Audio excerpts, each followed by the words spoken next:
Hello everyone, welcome again to online session of monologue classes. I'm Dr. Dinesh Kumar and I will take today's The Hindu news analysis session. So now we come to the important news.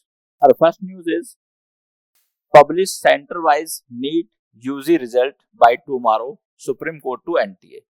तो देखिए basically honourable supreme court ने NTA को ये direction दी है कि NTA 20 जुलाई 2024 को 2024 तक जो है एनटीए को सेंटर वाइज रिजल्ट पब्लिश करना है किसका, नीट एग्जामिनेशन का।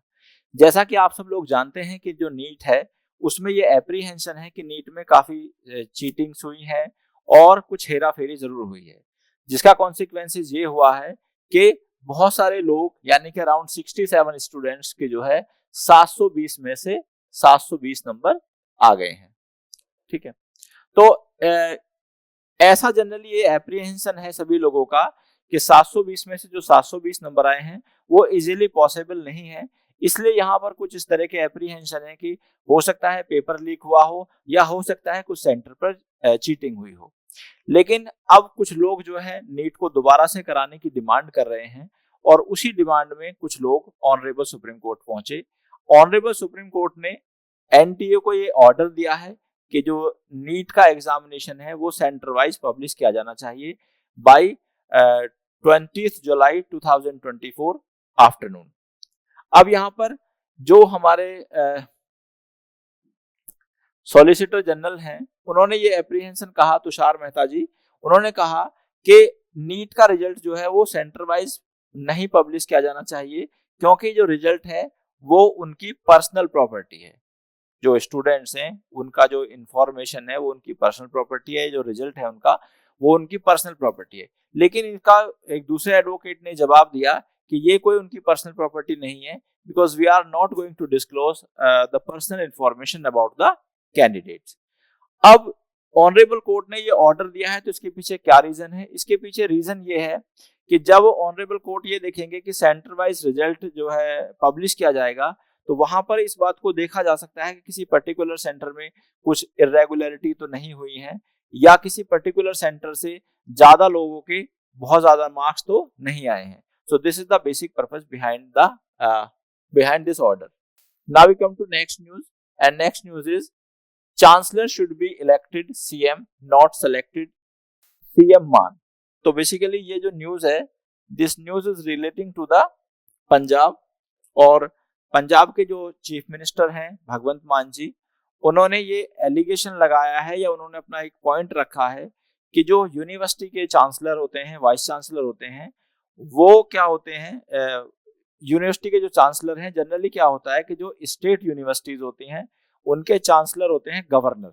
ठीक है, अब और जो वाइस चांसलर होते हैं उस वाइस चांसलर में से किसी एक कैंडिडेट को गवर्नर के पास 3 नाम जाते हैं जो कि स्टेट गवर्नमेंट भेजती है और गवर्नर उस 3 नाम में से किसी एक नाम को टिक करते हैं। इस तरह से यूनिवर्सिटी के जो वाइस चांसलर हैं वो अपॉइंट किए जाते हैं। अब यहाँ पर भगवंत मान जी का कंसर्न ये है कि जो भी देखिए हमारे देश में डेमोक्रेसी है तो जो यूनिवर्सिटी के चांसलर हैं वो अपॉइंटेड होने चाहिए, मतलब सीएम उनका जो है चांसलर होना चाहिए, ना कि गवर्नर। क्योंकि जो गवर्नर है वो एक जो है अपॉइंटेड पोस्ट नहीं है, डेमोक्रेटिक इलेक्टेड पोस्ट नहीं है, और जो चीफ मिनिस्टर है वो एक डेमोक्रेटिक इलेक्टेड पोस्ट है। तो उनका मानना ये है कि वहां पर जो है इलेक्टेड पर्सन रिप्रेजेंट करे यूनिवर्सिटीज को। इसके रिगार्डिंग उन्होंने एक बिल भी पास किया, Punjab universities laws amendment bill 2023, और जब ये वहां के जो गवर्नर हैं मिस्टर बनवारी लाल पुरोहित जी उनके पास गया तो इन्होंने बिल को रिकंसिडरेशन के लिए भेज दिया प्रेसिडेंट के पास। अब इससे संबंधित अगर हम कॉन्स्टिट्यूशनल आर्टिकल देखें तो देयर इज आर्टिकल 201, और 201 ये किसको पावर देता है? आर्टिकल 200 तो ये कहता है कि जब कोई बिल गवर्नर के पास जाएगा तो गवर्नर या तो उसको क्या देगा, अपनी एसेंट देंगे, मतलब अपनी कंसेंट देंगे, या विद होल्ड एसेंट करेंगे यानी कि अपनी कंसेंट को रोकेंगे, या फिर वो क्या कर सकते हैं, इस बिल को किसको, प्रेसिडेंट को रेफर कर सकते हैं अंडर आर्टिकल 201 में। अब जब ये बिल वहां भेजा प्रेसिडेंट के पास तो प्रेसिडेंट ने दोबारा से इस बिल को वापस भेज दिया। तो भगवंत मान जी का कंसर्न ये है कि ऐसा जो है गवर्नर बिल को डिले करने के लिए रोक रहे हैं। और उन्होंने कहा कि जो हम कर रहे हैं वो कोई गलत काम नहीं है। दिस बिल और ऐसे बिल ऑलरेडी इंट्रोड्यूस किए जा चुके हैं वेस्ट बंगाल में और केरला में। तो ये जो पंजाब ने बिल किया है ये कोई नया बिल नहीं है, बल्कि ऐसे बिल ऑलरेडी हमारे इसमें इंट्रोड्यूस किए जा चुके हैं। Now we come to next decision on draft bill on job for local at next cabinet meeting से सिद्धारमैया। तो कर्नाटका में आप लोग अवेयर होंगे कि कर्नाटका में क्या हुआ है। अभी कर्नाटका की जो कैबिनेट है या लेजिस्लेचर है उसने एक बिल पास किया, और बिल क्या था कि जो भी वहां के वो हैं प्राइवेट सेक्टर है वहां पर 50% पोस्ट जो होंगी वो वहां के लोकल लोगों के लिए रिजर्व होंगी मैनेजमेंट में, और 75% जो पोस्ट होंगी वो वहां के जो नॉन मैनेजमेंट पोस्ट हैं वो वहां के लोकल लोगों के लिए रिजर्व होंगी। अब ये गवर्नमेंट ने डिसीजन तो लिया और इस पर वो बिल लाना चाहती थी, लेकिन इस पर क्रिटिसिज्म गवर्नमेंट का हुआ, और क्रिटिसिज्म ये हुआ कि इसमें जो इंडस्ट्री के लोग हैं उन्होंने अपना एक एप्रीहेंशन शो किया कि ऐसा फीजेबल नहीं है। फीजेबल ऐसा इसलिए नहीं है कि अगर आप इस तरह की लिमिटेशन लगा दोगे तो उसके ड्रास्टिक कॉन्सिक्वेंसेज होंगे। क्योंकि देखिए अगर हम किसी पर 50% अगर हम मैनेजरियल पोस्ट की बात करते हैं और उस स्टेट में उस तरह के लोग अवेलेबल नहीं है because of the intelligency level या because of the technological support या टेक्निकल नॉलेज, तो वहां पर ये थोड़े से कुछ प्रॉब्लम्स उसको आएंगी। तो फॉर द टाइम बीइंग उस बिल को अभी सिद्धारमैया जी ने होल्ड पर रख दिया है। ऐसा ही एक बिल जो है हरियाणा में आया था, आप लोगों को याद होगा। तो बाद में हरियाणा गवर्नमेंट ने 50% सीट जो है लोकल लोगों के लिए रिजर्व करी थी, लेकिन बाद में Punjab and Haryana high court ने उसको रिजेक्ट कर दिया था, यानी कि उसको स्ट्रक डाउन कर दिया था। Now we come to next news. High court questions case on man for watching child pornography. तो बेसिकली जो इंफॉर्मेशन टेक्नोलॉजी एक्ट है उसका section 67B, this is important, उसका सेक्शन 67B क्या कहता है? सेक्शन 67B कहता है कि सेक्शन 67B कहता है those who publish or transmit material depicting children in sexual explicit act। तो section 67B information technology act का ये कहता है कि अगर कोई पर्सन चाइल्ड पोर्नोग्राफी को पब्लिश करता है या ट्रांसमिट करता है तो वो पर्सन इस सेक्शन के अंडर ऑफेंस करता है एंड उस पर्सन को इस सेक्शन के अंडर पनिश किया जा सकता है। अब यहाँ पर केस क्या था कि एक पर्सन जो है वो चाइल्ड पोर्नोग्राफी को देखता हुआ पाया गया। तो अब हमारे सामने एक लीगल इशू ये है कि क्या उस पर्सन को हम लायबल ठहरा सकते हैं अंडर सेक्शन 67B। तो ऑनरेबल हाई कोर्ट ने इस बात को क्लियर करा कि देखिए केवल चाइल्ड पोर्नोग्राफी को देखना ही कोई ऑफेंस नहीं है, बल्कि सेक्शन 67B में वो ऑफेंस तब होगा जब हम उस इंफॉर्मेशन को या तो पब्लिश करें या फिर किसी दूसरे को ट्रांसमिट करें। तो ऑनरेबल कोर्ट ने कहा कि यहाँ पर ऑफेंस के जो इंग्रेडिएंट्स हैं वो फुलफिल नहीं होते, इसलिए उस पर्सन की लायबिलिटी नहीं होगी। Now we come to next news, और नेक्स्ट न्यूज है हमारी can not take liberty casually, supreme court order interim release of YouTuber Savukku Shankar.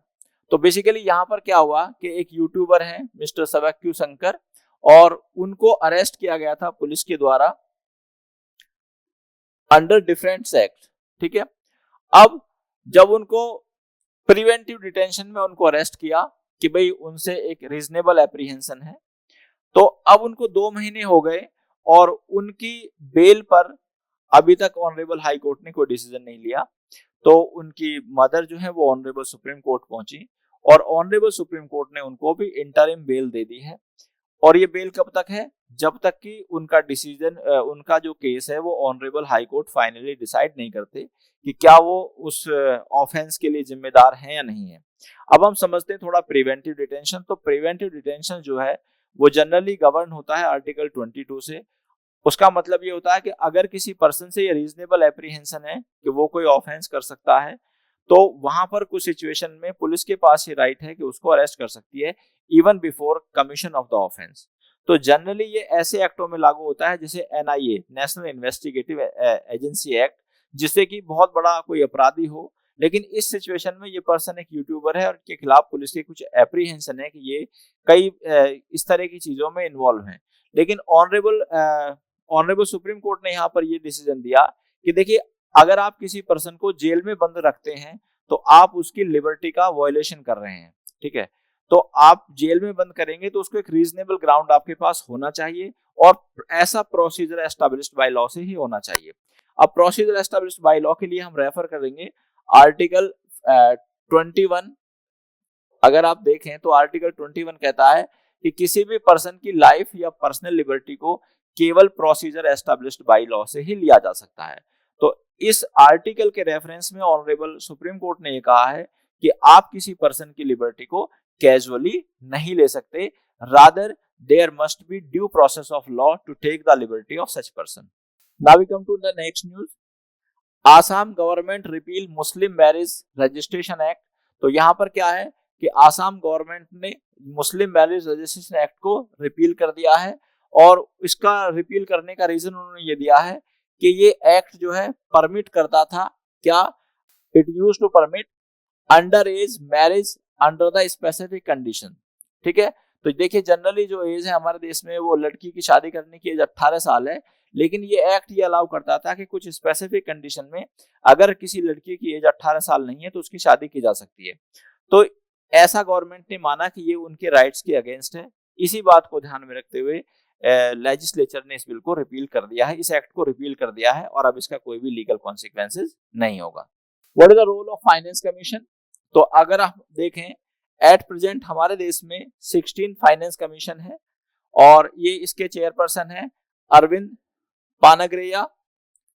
ये आपके लिए इंपॉर्टेंट इंफॉर्मेशन है। अब हम फाइनेंस कमीशन की बात करते हैं, तो जो फाइनेंस कमीशन है हमारा, वो आर्टिकल 280 में दिया गया है, 280 में दिया गया है, and it is a constitutional body. It is a constitutional body.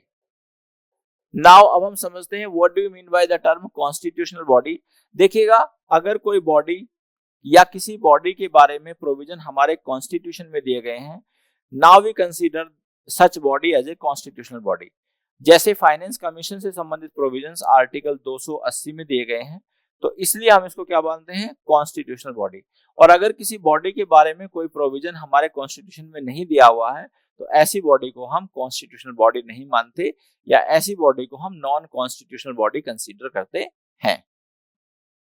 Now अब ये फाइनेंस कमीशन का काम क्या होता है? तो देखिए, फाइनेंस कमीशन हर 5 साल में अपॉइंट किया जाता है, और इसको अपॉइंट किया जाता है ऑनरेबल प्रेसिडेंट के द्वारा। इसका मेन काम क्या है? इसका मेन काम ये है, जो हमारे पास जो भी टैक्स का अमाउंट आता है, जो कि कंसोलिडेटेड फंड ऑफ इंडिया में होता है, उस अमाउंट का distribution amongst the different states. तो जैसे अगर हम देखें, जब हम कॉन्स्टिट्यूशन पढ़ते हैं तो उसमें हम बहुत सारे रिलेशन पढ़ते हैं, relation like legislative relation between central and state, and financial relation between the central and state, and एक होता है हमारा administrative relation between the central and state. तो यहाँ पर जो फाइनेंशियल रिलेशन है, उसमें बहुत सारे टैक्सेस हमारे ऐसे हैं जो कि भारत सरकार लगाती है, और भारत सरकार उनको कलेक्ट करके स्टेट गवर्नमेंट को दे देती है। बहुत सारे टैक्सेस ऐसे हैं जिनको कि लगाती गवर्नमेंट ऑफ इंडिया है, और टैक्स को आधा आधा स्टेट गवर्नमेंट या सेंट्रल गवर्नमेंट बांट लेती है। तो ये जो फाइनेंस कमीशन है, इसका मेन काम ये है कि टैक्स के पैसे का डिस्ट्रीब्यूशन किस प्रकार हो, स्टेट का उसमें कितना हिस्सा हो, या किसी पर्टिकुलर स्टेट को जिसके पास की स्पेशल स्टेटस है, क्या उसको थोड़े ज्यादा पैसे दिए जाने चाहिए। इन्हीं सब बातों का के बारे में ये रिकमेंडेशन देता है। एक जो बहुत इंपॉर्टेंट पॉइंट है वो यहाँ पर ये है कि जो फाइनेंस कमीशन रिकमेंडेशन देता है, इस रिकमेंडेशन को गवर्नमेंट का मानना मैंडेटरी नहीं है। मींस जो भी रिकमेंडेशन फाइनेंस कमीशन के द्वारा दी जाएंगी, government is not bound to accept those recommendation. तो गवर्नमेंट चाहे तो उन रिकमेंडेशन को एक्सेप्ट कर सकती है, या चाहे तो उनको रिजेक्ट कर सकती है।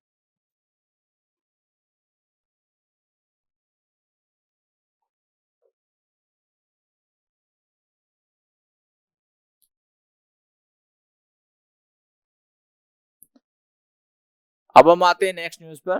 2 न्यू सुप्रीम कोर्ट जजेस take oath of the office. तो हमारे ऑनरेबल सुप्रीम कोर्ट में 2 नए जजेस को अपॉइंट किया गया है। नाम है इनके एन कोटेश्वर सिंह, और दूसरे हैं हमारे आर आर महादेवन, इन दोनों को अपॉइंट किया गया है। और इनको जो अपॉइंट करने के बाद जो हमारा सुप्रीम कोर्ट है उसकी स्ट्रेंथ अब फुल हो गई है। तो अभी हमारे सुप्रीम कोर्ट में 34 जजेस होते हैं, जिसमें कि 33 जजेस प्लस 1 CJI होते हैं। तो इन दो जजेस के अपॉइंटमेंट के बाद हमारे सुप्रीम कोर्ट की जो स्ट्रेंथ है वो फुल हो गई है। इन दोनों जजेस के नाम याद करना आपके लिए थोड़ा जरूरी है, क्योंकि यहां से एग्जाम में आपसे क्वेश्चन पूछा जा सकता है। Now we come to next news, time to make climate part of green impact report. अब देखिए क्या है, WHO ने एक एस्टिमेशन दिया है कि अराउंड 2.5 लाख लोग हर साल लोगों की डेथ होगी because of the climate impact. जैसा कि आप जानते हैं कि हमारे जो वर्ल्ड है वो ग्लोबल वार्मिंग के प्रॉब्लम से बहुत ज्यादा सफर कर रहा है और जिसके बहुत ज्यादा ड्रास्टिक कॉन्सिक्वेंसेज होते हैं। ड्रास्टिक कॉन्सिक्वेंसेज का मतलब जैसे कि सी का लेवल बढ़ना, सी का वाटर लेवल बढ़ जाना, या बहुत तरह की डिफरेंट काइंड्स ऑफ बीमारियां आना। अब उसी बात पर WHO ने अपनी एक रिपोर्ट दी है जिसमें उसने ये एस्टिमेट किया है कि अराउंड 2.5 लाख लोग जो है वो हर साल क्लाइमेट के एडवर्स इफेक्ट से मरेंगे। और इसके लिए कहा है कि जो बहुत सारे कंट्रीज हैं उन्होंने इस पे कानून बनाए हैं और ऐसा ही कानून हमारे भारत को भी बनाना चाहिए। दूसरी बात, हमें एक होता है environment impact assessment. Environment impact assessment का मतलब ये होता है कि एनवायरमेंट के खराब होने से क्या क्या इम्पैक्ट हुए, कहाँ कहाँ इम्पैक्ट हुए, उसको हमको असेस करना चाहिए। This is called environment impact assessment. ठीक है। अब यहाँ पर अगर हम देखें तो ऑनरेबल सुप्रीम कोर्ट ने रिसेंटली अराउंड 2-3 महीने पहले एक डिसीजन दिया था। रणजीत सिंह केस का नाम इंपॉर्टेंट है बच्चों आपके लिए, Ranjit Singh versus union of India. This is the decision given by Honorable Supreme Court in 2024. I think it was the month of March. और इस केस में ऑनरेबल सुप्रीम कोर्ट ने कहा था कि right to adverse effect is a fundamental right under article 21 of constitution of India. इसका मतलब ये है कि देखिए जो आर्टिकल 21 है हमारा, आर्टिकल 21 डील करता है किसके साथ, राइट टू लाइफ के साथ। 21 डील करता है right to life and personal liberty. Right to life का मतलब है कि कोई भी किसी पर्सन की लाइफ को बिना due procedure established by law के नहीं ले सकता। मतलब अगर किसी की लाइफ लेनी है तो उसके लिए एक प्रोसीजर होना चाहिए। अब ऑनरेबल सुप्रीम कोर्ट एनवायरमेंट के मामले में काफी सतर्क रहते हैं। अभी जैसे कि एनवायरमेंट से संबंधित प्रॉब्लम्स होती हैं, तो जब एनवायरमेंट की प्रॉब्लम होती है तो कहीं ना कहीं वो हमारी लाइफ को अफेक्ट करती है। तो ऑनरेबल सुप्रीम कोर्ट ने एक डिसीजन था पहले जिसका नाम था MC Mehta versus union of India. और उस डिसीजन में ऑनरेबल सुप्रीम कोर्ट ने कहा था कि every person has the right to live in a pollution free environment, यानी कि हर पर्सन का ये फंडामेंटल राइट है कि वो पॉल्यूशन फ्री एनवायरनमेंट में रहे। अभी इस पे एक दूसरा डिसीजन आया जिसका मैं नाम बता रहा हूं आपको, Ranjit Singh versus union of India, March 2024।